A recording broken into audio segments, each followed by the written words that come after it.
அது ஒய்ஃப் சொன்னாங்கன்றதுனால தான் அந்த நான் முடிச்சு அப்படி பண்ணேன். அந்த படம் ஹிட் ஆயிடுச்சு. தமிழில் 100 நாள், தெலுங்கில் 175 நாள், அப்புறம் கன்னடம், ஹிந்தி, பெங்கால், ஒரிசா எல்லா லாங்குவேஜ். படம் பண்ணுறதுல 2-3 விதம் இருக்குது. ஹீரோ ஓரியன்ட் படம். எம்ஜிஆர், சரோஜா தேவி, எம்ஜிஆர், ஜெயலலிதா, சிவாஜி சார், சாவித்ரி, ரஜினி, ஸ்ரீதேவி, கமல், ஸ்ரீதேவி, இப்படி தான் இருக்கும். என்னுடைய பேட்டர்ன் என்னென்னா கதையை நம்பி தான் நான் கதை பண்ணேன். அப்போ ஸ்டோரிக்கு என்ன சொல்லுதோ அதுக்கு தகுந்த மாதிரி தான் ஆர்டிஸ்ட். என் தலைப்பெல்லாம் எப்படி இருக்கும் பாருங்கள். கூடி வாழ்ந்தால் கோடி நன்மை. ஒன்றா இருக்க கற்றுக்கணும். பொதுவான டைட்டில். நீங்களே ஹீரோ, மக்கள் தான் ஹீரோ அப்படின்னு பண்ணேன். ஏன்னா எல்லாம் ஹீரோ சப்ஜெக்டாக பண்ணுறாங்க எல்லாம். அந்த ஹீரோங்களாம் நான் தான் சிஎம்னு வேறு அவங்க வேறு ஒரு முறை சொல்லிக்கிறாங்க இல்லையா. அது என்னது சிஎம்னா என்ன சாதாரண விஷயமா? இப்போ அரசியல் பேசுகிறீங்களா? சினிமாலேருந்து அரசியல் வரக்கூடாது. வரலமே, எது வந்தாலும் கற்றுக்கிட்டு வரணும். நம்பர் 1 நேம் இருந்தவரையே போட்டு ஆட்டி விட்டு கைகாலெலாம் விழ வச்சுட்டானுங்களே. நாம் அது உள்ளே போனால் என்ன ஆகும்னு அவருக்கு யோசிக்கணும்ல.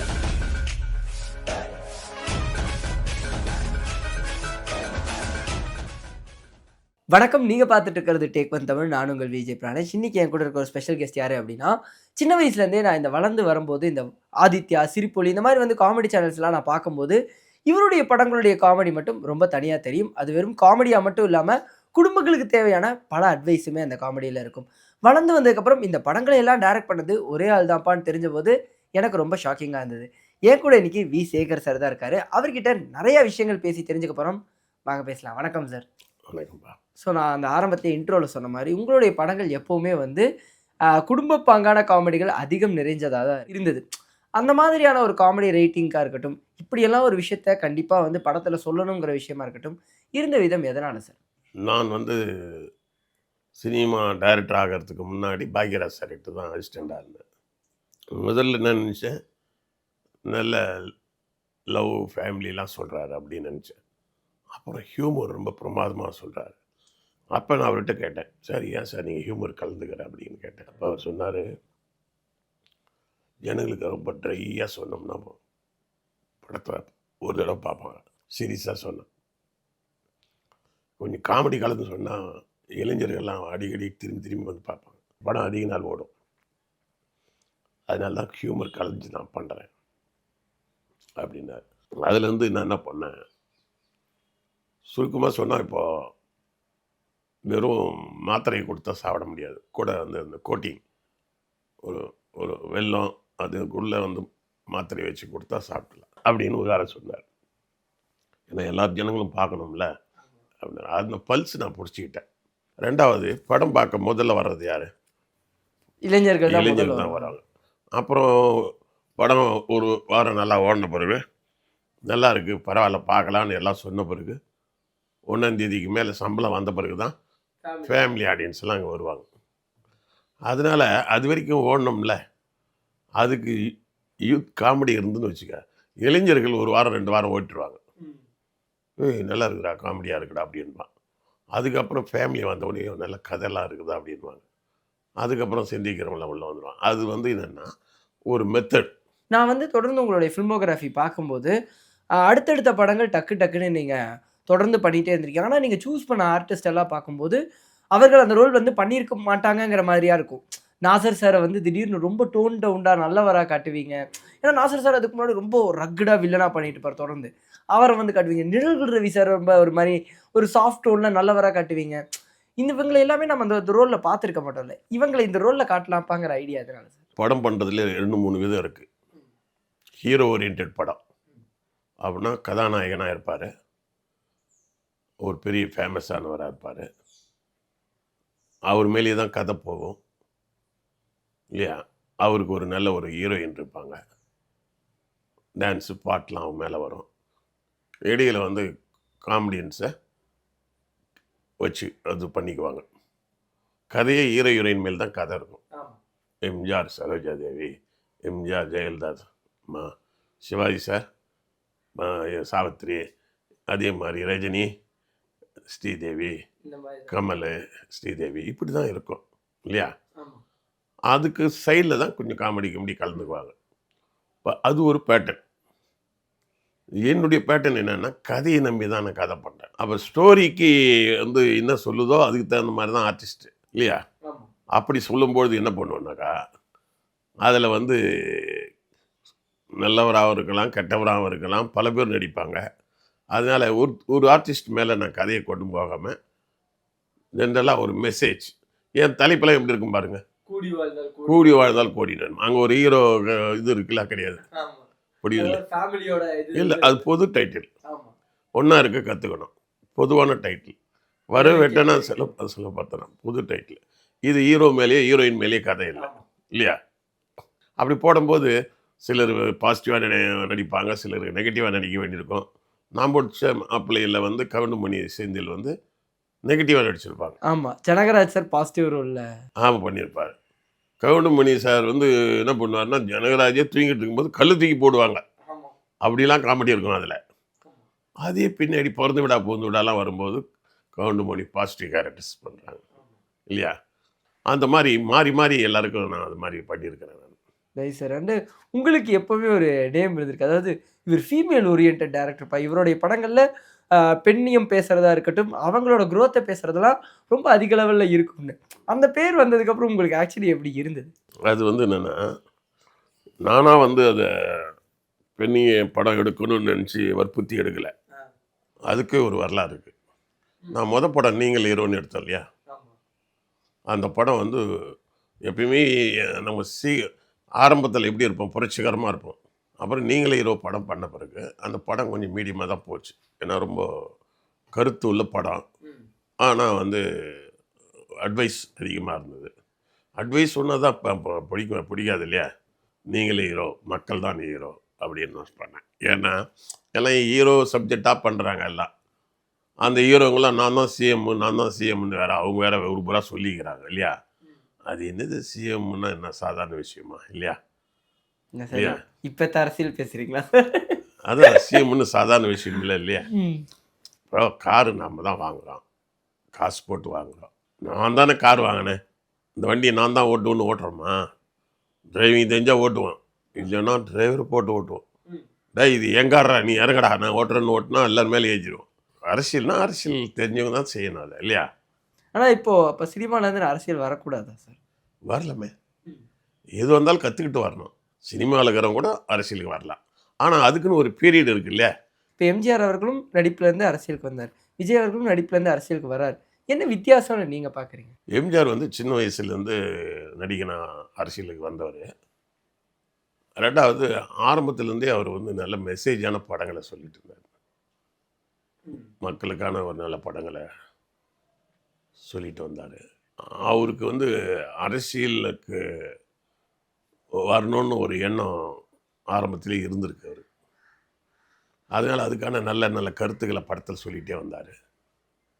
அதுக்கான டைரக்டருங்கள் அதுக்கான ஆளுங்களை கூட போட்டு எல்லாம் பண்ணிட்டு வந்தார். அப்புறம் அவசரப்படவே இல்லை அவர். திமுகவிலே காங்கிரஸிலிருந்து அப்புறம் திமுக நல்லா வளரும்போது அதுக்குள்ளே அண்ணா கிட்ட வந்து அப்படி இருந்து கலைஞர் கூடலாம் இருந்து ஒரு காலகட்டத்தில் ஃப்ரெண்ட்ஸுக்குள்ளே ஏதோ நீ நானுன்னு ஒரு கலைஞருக்கு எம்ஜிஆருக்கு பிரச்சனை வந்த பிறகு அவர் தனியாக கட்சி இல்லைன்னா இன்னும் கொஞ்ச நாள் சின்னதாக கட்சி ஆரம்பிச்சிருப்பார். ம். ஏன்னா அவருக்கு நல்லாவே தெரியும் அரசியல்ன்றது ரொம்ப பெரிய விஷயம். புரியுதா? புரியுது. அதான் சொல்கிறேனே அது எம்ஜிஆரே நல்லா நினச்சிருந்தாருன்னா கலைஞர்களுக்கு மேலே கோபத்தில் போய் நம்ம ஏதோ ஒன்று ஆரம்பித்து வம்பில் போய் மாட்டிக்கூடாதுன்னு நினைப்பார். ஏன்னா அவர் ஏற்கனவே சினிமாவில் நம்பர் 1ல் இருக்கார். தெரியாத விஷயத்தில் மாட்டிக்கூடாதுன்னு அவர் வெளியிலே வந்தார். வந்து கூட என்ன பண்ணான்னா காமராஜர்கிட்ட போய் உங்களுக்கு சப்போர்ட் பண்ணுறேன் நீங்கள் சிஎம்மாக வாங்க தேர்தலன்னு கூட கேட்டார். அவர் கட்சி ஆரம்பிக்கல அவருக்கு என்ன அச்சோன்னா அரசியல்ன்றது நமக்கு இன்னும் முழுசாக நம்ம நடிப்பில் கவனம் செலுத்தணும். நம்பர் 1ஆக இருக்கிறோம். டான்ஸு ஃபைட்டு எல்லாம் தெரியும் அவருக்கு. இதில் போய் போய் அவங்க அரசியலில் போட்டின்னு வந்தால் நிறைய பேர் அவன் அதில் எக்ஸ்பெக்ட் வந்து வருவான் இல்லையா? இல்லையா? அவன் சும்மா ஓடுவானா? இது என்னடா வம்பா போயிடுச்சு தூத்தரக்கூடாது அப்படின்னு பயம் இருக்குது. அப்புறம் வேறு வழி இல்லாமல் என்ன பண்ணார்? கட்சி ஆரம்பித்தார். அப்புறம் ரொம்ப போராடி ஜெயிச்சார் இல்லையா? அவரே வந்து பாருங்க அவரே நிதானமானவர், ஆசைப்படாதவர். அவரே அரசியல் கட்சி ஆரம்பித்து உள்ளுக்குள்ளே நிறைய பிரச்சனை என்ன வருது. நடிகராக இருக்கும்போது நம்பர் 1 அவர் தான். அவரும் சிவாஜி சாரும்.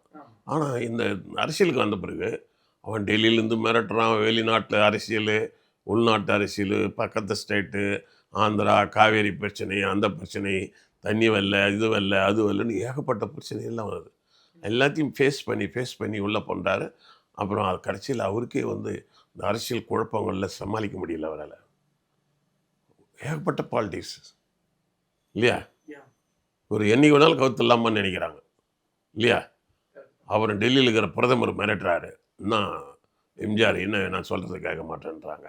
இதடா அப்போ சிஎம்மாக இருக்கிறது எவ்வளோ சிக்கல் அப்படின்னு தெரியுது அவருக்கு. ஒரு கட்டத்தில் அவருக்கே வந்து இந்த டார்ச்சர்லாம் முடியல. அந்த வெளியில் டார்ச்சர், உள்ள டார்ச்சர்லாம் முடியாமல் மென்டலாக டிஸ்டர்ப் ஆகிட்டார். அதனால தான் உடம்பு முடியாமல் படுத்துட்டார். நல்லா எக்ஸசைஸ் பண்ணுறவர், பாடி நல்லா வச்சுருந்த ஒரு ஆள் ஏன் வந்து இந்த மாதிரி இப்போ ஆகிறாரு? அரசியலோட ப்ரெஷர். உடனே அப்புறம் அமெரிக்காவுக்கு போகிறாரு, திரும்பி வராரு, ரொம்ப சீரியஸ் ஆகிடுறாரு.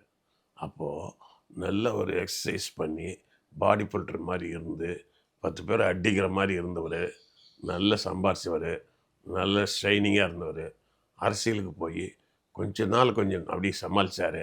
அப்புறம் மறுபடியும் 5 வருஷம் சமாளித்தார். மீதி 5 வருஷம் இவனுங்கெல்லாம் போட்டு சுத்தமாக போட்டு ஒரு டார்ச்சரை கொடுத்த உடனே மென்டலாக டிஸ்டர்ப் ஆகி உடம்பு சரியில்லாமல் ஆகி கை காலெல்லாம் விழுந்து அப்புறம் பேசுகிறதே வரல, ஊமை மாதிரி ஆகிட்டார். அதுலேருந்து என்ன தெரியுது? பலமாக சினிமாவில் இருந்தவர் அரசியலுக்கு போய் கோமாவில் போய் கை காலெல்லாம் விழுந்துச்சு. இதுதானே அப்படி தானே எடுத்துக்கணும் நம்ம இல்லையா? அதான் தெரிஞ்ச விஷயத்தில் கிங்கு, தெரியாத விஷயத்தில் போனால் நம்ம நாயை அடித்து போடுற மாதிரி போட்டுருவானு. நல்லா ஜெயிச்சவர் அவருக்கே இந்த நிலைமைன்னா இந்த அரைக்குறையாக வந்து ட்ரைனிங் போட்டு உள்ளே போனால் என்ன ஆகும்? எம்ஜிஆருக்கு இவ்வளோ நம்பர் 1 நேம் இருந்தவரையே போட்டு ஆட்டி விட்டு கை காலெல்லாம் விழ வச்சுட்டானுங்களே, நாம் அது உள்ளே போனால் என்ன ஆகும்னு அவர் கொஞ்சம் யோசிக்கணும்ல. அவர் திடீர்னு அரசியலுக்கு போகலான்னு நினச்சார். நல்ல மனுஷன்தான், நல்லவர் வேறு, வல்லவர் வேறு. அரசியல் என்ன பண்ணுவான்? நண்பனாக இருப்பான், கை கொடுப்பான், போயிட்டு வாங்கன்னுவான், வண்டியில் வந்து வழி அனுப்புவான். நம்ம கார் போயிட்டே இருக்கோம், அடுத்த தெருவில் பார்த்தா நம்ம காரு நம்மால் பாம்பு வச்சு வெடிச்சிட்டோம், இவனே தான் வெடி வச்சுருப்பான், தெரியவே தெரியாது. இவ்வளோ சதி திட்டலாம் அங்கெல்லாம் நடக்கும் இல்லையா? எல்லாத்தையும் தாங்கணும் நீ. மறுபடியும் படங்கள் பற்றி பார்க்கும்போது சார், நான் ஆல்ரெடி சொன்ன மாதிரி உங்களை எப்படி வந்து ஒரு பெண்ணியம் பேசுகிற ஒரு டேரக்டர், அதாவது ஒரு பெண்களுக்கான டேரக்டர்னு வச்சாங்களோ, அதே சமயத்தில் அங்கே இருக்கிற பிரச்சனைகளையும் நீங்கள் சொல்லாமல் இருந்ததில்லை. பிறந்த வீடா புகுந்த வீடால வந்து அந்த இப்போ இருக்கிற சட்டையர் காமெடியில் அப்பவே பண்ணியிருப்பீங்க. எனக்கு என்ன வயசாகுது, இன்னும் கொஞ்சம் வருஷம் போகட்டும்னு சொல்லியிருக்கேங்கிற மாதிரி ஒரு சட்டையர் ஜோக்ஸை வந்து கவுண்டமணி சார் வச்சுருப்பீங்க. இந்த மாதிரி விஷயங்களும் தப்புதாங்கிற விஷயத்த சொல்லணும்னு எப்படி சார் தோணுச்சு? இல்லை, இப்போ பெண்களை பற்றி படம் எடுக்கிறதுக்கே நான் உங்கள்கிட்ட நான் சொல்லிடுறேன். அதுவும் சொல்லணும் இல்லையா? எனக்கு பெண்களை பற்றி சொல்லணும்லாம் எனக்கு அவசியம் உடனே வரல. பொதுவாக தான் படம் எடுக்கணும்னு தான் நினச்சேன் நான். அப்புறம் ஒரு படம் எடுத்துகிட்டு நான் கொஞ்சம் பிரேக் விட்டேன். ஏன்னா படம் சரியாக போகலான்ட்டு நான் கொஞ்சம் 2 வருஷம் பிரேக் விட்டு வேறு வேலைக்கு போயிட்டேன். மறுபடியும் எங்கள் வீட்டில் ஒய்ஃப் சொன்னாங்க, நீங்கள் திரும்ப படம் பண்ணுங்கள் சினிமாவில் அப்படின்னாங்க. எதுக்குமா? என்னென்ன? இல்லை, நீங்கள் பாக்யராஜ் சார் அசிஸ்டன்ட் தானே, பாக்யராஜுக்கு எவ்வளோ பேர் இருக்குது இல்லையா? அந்த பேர் சினிமாவில் இருக்கிறதுனால எனக்கு காரு பங்களா நல்லா வாங்கிட்டார். அவரே சொன்னார், வி சேகர் நல்லா வரக்கூடியவர் அப்படின்னு.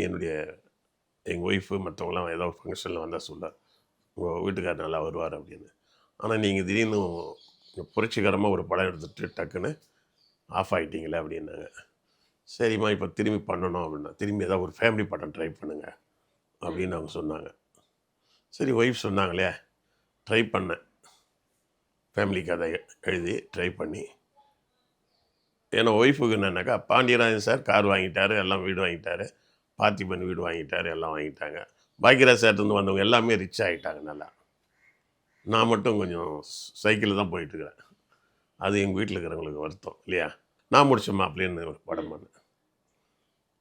அது ஒய்ஃப் சொன்னாங்கன்றதுனால தான் அந்த நான் முடிச்ச மாப்பிள்ளை பண்ணேன். அந்த படம் ஹிட் ஆகிடுச்சு.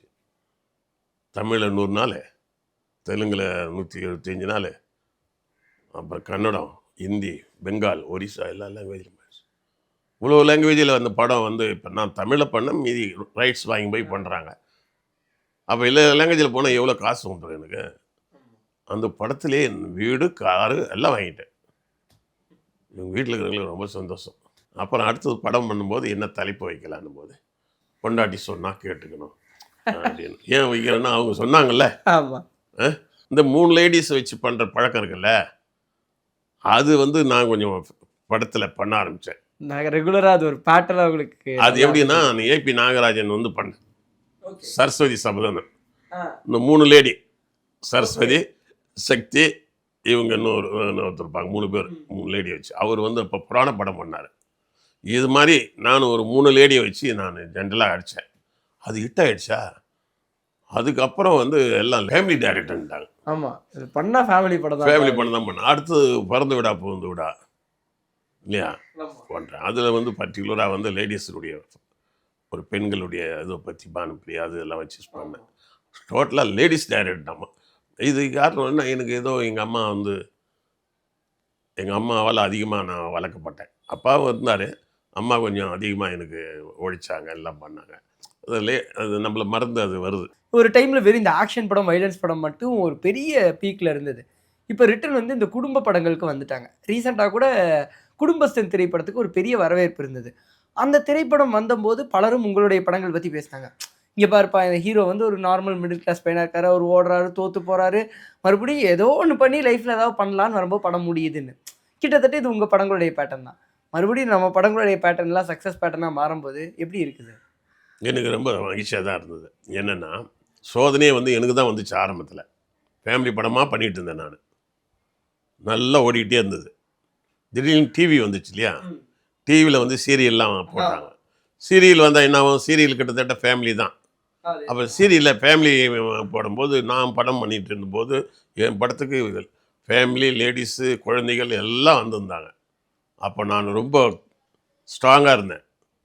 எனக்கு தான் வந்து இடி விழுந்த மாதிரி ஆகிப்போச்சு. அப்புறம் சினிமாவில் வந்து டிக்கெட் ரேட்டு வேறு கூடுதலாக வச்சுருக்கானுங்க.